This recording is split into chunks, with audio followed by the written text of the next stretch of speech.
A gente saiu, o Rodrigo saiu discordando do Braulio aqui, falando que essa questão da coragem, que ele não concorda muito, que ele acha que o Braulio assim, meio que se embolou aí. Eu até gostei do conceito. Que ele falou. Sim, eu também, porque ele colocou duas questões, que é coragem e inconsequência. Eu achei interessante a questão da inconsequência. Realmente, o sujeito, como bebe demais, extrapola, esse que leva o bebê, cair, levantar, quando levanta, né? A gente viu isso aqui, que às vezes não levanta, rasteja, não é? Mas é porque, sim, a bebida, ela em excesso, ela traz o que a gente chama de um afrouxamento, do que a gente chama em psicanálise de superego. Superego é uma instância psíquica do eu, que regula o sujeito, que proíbe, fala, ó, isso você não pode fazer, isso não é devido, não é moralmente aceito, isso é feio, não é? Isso é contra os princípios cristãos, não é? O superego... Seria tipo a consciência, que a Bíblia chama de consciência? Exatamente, seria a consciência nesse sentido dos valores da moral. Normalmente a palavra é isso, seria a consciência. O superego, ele é responsável por isso. Sim. Então, se você vai fazer uma ação, ele fala, olha, isso não é devido, isso não é cristão, isso não é ético. E a bebida, uma das consequências que a gente tem dela é o afrouxamento desse superego. É como se ele ficasse mais manso, mais apaziguador, menos tirano. Então, o que acontece? As pessoas bebendo, elas fazem o que, sem ter bebida, elas não fariam. Então, nesse sentido, ela instiga, sim, e dá coragem. Inclusive, por isso que eu quis dizer, ela dá coragem para inconsequência. Então, o sujeito se torna inconsequente tendo coragem de fazer coisas indevidas. Entendeu? Então, por isso que eu fiz questão de colocar, são essas duas questões, coragem e inconsequência. Então, o sujeito, ele fica inconsequente, ou seja, ele fica corajoso para fazer coisas, inclusive, indevidas, que se não estivessem embriagados, eles não fariam. Aí eu penso assim, eu concordo um pouco com o que o Braulio falou, assim, né, nesse sentido assim, eu acho que a coragem mesmo, eu acho que é quando o ser humano, mesmo sabendo dos riscos ou benefícios, ele decide arcar com aquilo que ele está escolhendo, né? Sim. Porque acontece que é o seguinte, a pessoa faz, e aí depois que ela fala assim, mas poxa, eu fiz aquilo porque eu estava embriagado. E aí ele coloca toda a responsabilidade daquela escolha inconsequente que ele fez aonde? No álcool. Sim, mas uma pessoa corajosa, eu acho que é uma pessoa que ela, mesmo escolhendo, ela arca com aquela responsabilidade. Eu entendi que ele, nesse conceito de coragem, ele levou ele para o lado positivo, né? A coragem, digamos, plena, né? A coragem consciente de si. Acho que é uma coragem como uma virtude, né? Como uma virtude, isso. Exatamente. Agora, por isso que são questões conceituais, não é? Conceitualmente, a coragem é quando você se lança, você se propõe a ter determinados atos. Tá, João. Nós temos uma participação pelo telefone. Bom dia, Zacarias. Bom dia. Tudo bem, meu querido? Tudo bem. A graça do Senhor sobre a sua vida. Amém, sobre vocês também. Então tá joia. Pode falar. Eu tô assistindo o programa aqui e, assim, primeiramente, né, eu tô assim, muito orgulhoso que eu sou o pai da cantora que tá aí. Oh, maravilha! E, assim, a gente se sente muito orgulhoso desse momento, né, de ter uma filha, assim, ao vivo na televisão, é maravilhoso. Vou mandar um beijo pra ela, aproveita já, ó. Isso, filho, um beijão pra você, tá? O papai te ama muito. Ó o pai coruja, ó o pai coruja, ó. Tem que ser, né? E sobre o tema que está sendo debatido, né, eu tenho experiência própria minha, né? Eu nasci em lar evangélico, desviei e fui, assim, com conversas, intuitos, conselhos de amigos, né, entre aspas, né? Que seria maravilhoso a vida com a bebida, que com a bebida você fica mais alegre, você fica mais feliz.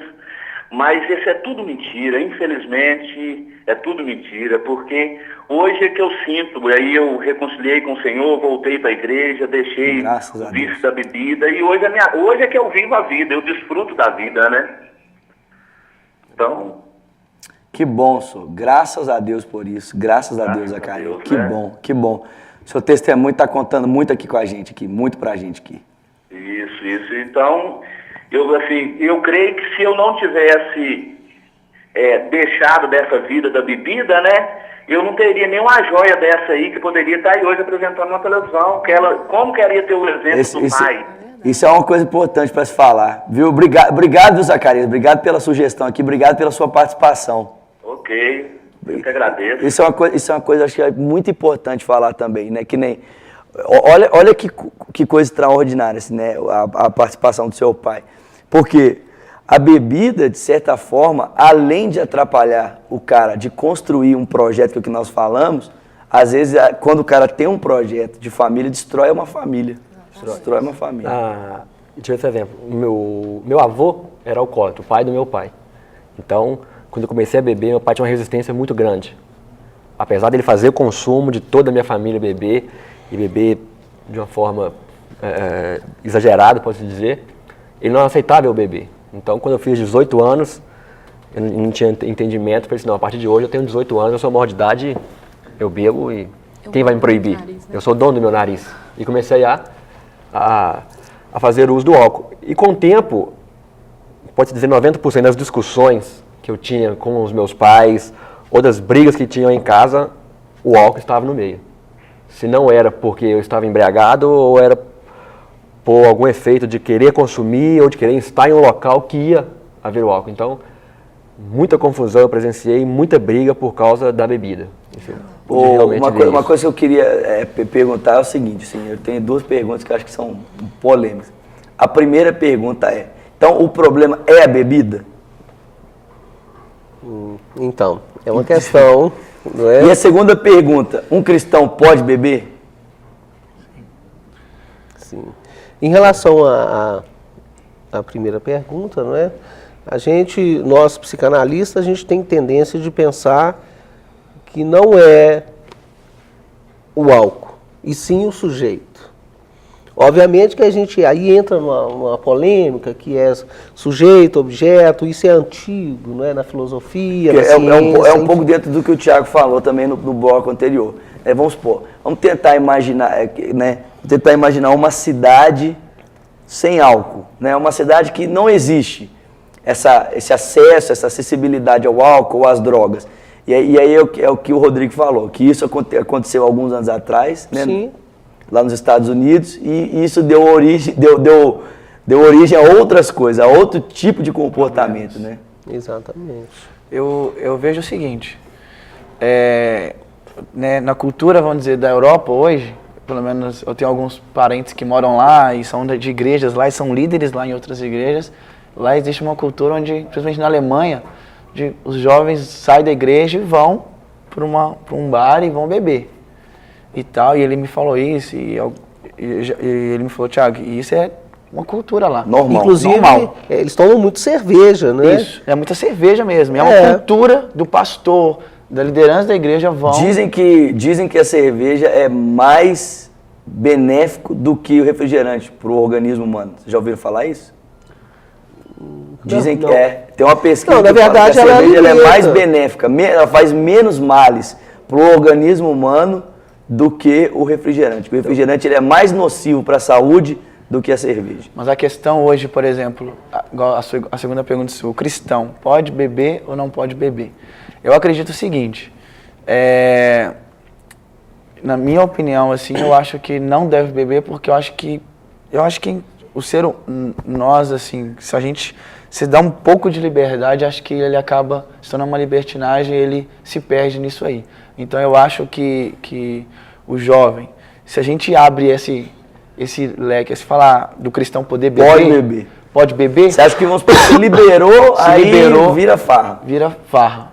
Eu falo nem questão assim, igual lá em Efésios, né, fala, né, não vos embriagueis. Então tinha situações ali onde tinha de pessoas que estavam se embriagando com vinho, estavam passando do limite. Então eu não vejo em si o pecado no beber em si, mas eu vejo o pecado no que diz respeito a gente não saber usar. Agora, que nem a escritura, né, que eu vou aproveitar para tentar dar uma fomentada aqui no negócio. A escritura, que nem Paulo aconselhou Timóteo a fazer uso de vinho. Foi uma questão de saúde. E o doutor Rodrigo, né, até falou com a gente aqui, antes da gente entrar no programa, sobre a questão da medicina, que aconselha muitas pessoas, até pessoas com câncer, parece, que têm problemas com o câncer, a ingerirem uma certa quantidade de vinho, moderada, é claro, Sim. para, né, no tratamento contra doenças. Como é que fica? Porque, vamos supor, a gente proíbe logo de uma vez, então ninguém pode fazer uso, né?